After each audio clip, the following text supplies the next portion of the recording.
জিএমচিএইচৰ বিৰুদ্ধে সৰব হৈছে মৃত দেৱশিশুৰ পৰিয়াল। ঘটনা সন্দৰ্ভত জিএমচিএইচ কৰ্তৃপক্ষৰ বিৰুদ্ধে দাখিল কৰিব এজাহাৰ।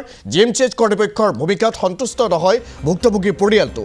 জিএমচিএইচ কৰ্তৃপক্ষই এই ঘটনাক এটা দুৰ্ঘটনা বুলিহে অভিহিত কৰিছে। পৰিয়ালটোক ন্যায় দিয়াৰ বাবে মুখ্যমন্ত্ৰীলৈ অনুৰোধ জনাইছে এতিয়া দুৰ্ভগীয়া পৰিয়ালটোৱে।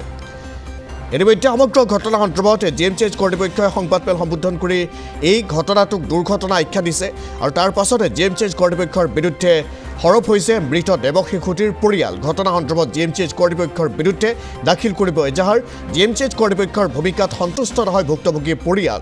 জিএমচিএইচ কৰ্তৃপক্ষই এই ঘটনাক এটা দুৰ্ঘটনা বুলিহে অভিহিত কৰিছে। পৰিয়ালটোক ন্যায় দিয়াৰ বাবে মুখ্যমন্ত্ৰীলৈ অনুৰোধ জনাইছে এই পৰিয়ালটোৱে।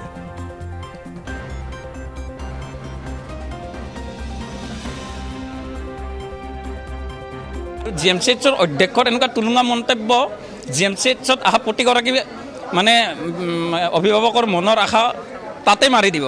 গতিকে এনেকুৱা তুলুঙা মন্তব্য দি জিএমচিৰ অধ্যক্ষ আৰু তেওঁৰ টীমটোক তেওঁ বচাব বিচাৰিছে নেকি এইটো আমি নাজানো। ইয়াত সন্দেহ বহুত আছে।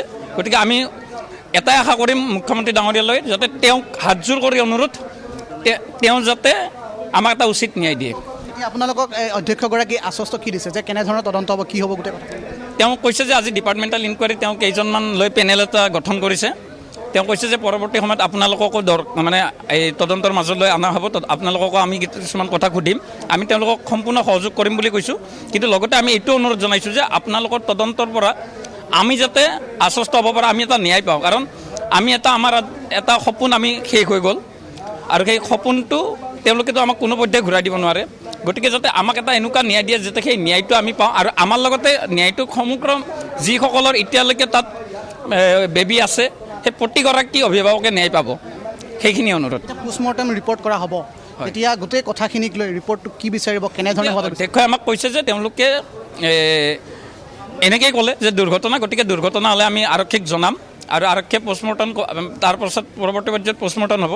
আৰু আমিও আমাৰ নিজা ফালৰ পৰা আমি এতিয়া আৰক্ষী থানাত এখন এজাহাৰ দিবলৈ গৈ আছোঁ জিএমচিএইচ কৰ্তৃপক্ষৰ বিৰুদ্ধে। গতিকে চাওঁ, আমি আৰক্ষী প্ৰশাসন আৰু মুখ্যমন্ত্ৰী ডাঙৰীয়াৰ পৰা আৰু লগতে স্বাস্থ্যমন্ত্ৰীৰ পৰা আমি সম্পূৰ্ণ ন্যায় পাম বুলি আশা ৰাখিছোঁ।